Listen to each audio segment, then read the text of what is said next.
Salman F Rahman ও আনিসুল হকের 10 দিনের remand. শালা আনিস, তোরের সাথে নিয়ে আজ আমিও ধরা খাইলাম। দরবেশ বাবা, কন কি আয় কি করছি? কি করছি মানে? কোনো ছদ্মবেশও তো ধরতে পারলি না, খালি লুঙ্গি পরলেই হইব? তোর চেহারাতে সবই চিনে ফেলাবো। তুই আমারে দেখস নাই? ক্লিন শেভ করছি, মাথার চুল খয়েরি করছি, ঘর মহসার তেনা পড়ছি, নিচের দিকে আর নাই গেলাম। মাফ করবেন বাবা, আপনার দাড়িগুলো আমাকে দিলেই পারতেন, গ্লু দিয়ে লাগাই নিতাম। ভাবছিলাম লুঙ্গি পইরে নৌকা দিয়ে পালামো।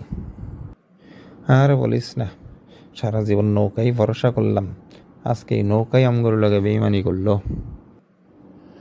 বেইমান সাইরে নৌকাই উঠলাম, ভাবছিলাম জেলে সাইজা পার পাইয়া যাব।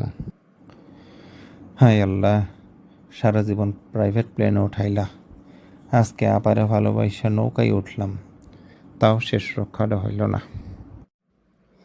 আমাদের ভিডিওগুলো যদি ভালো লাগে এবং এরকম ভিডিও যদি আরও পেতে চান তাহলে লাইক দিয়ে সাবস্ক্রাইব করে বা ফলো করে আমাদের সাথে থাকুন।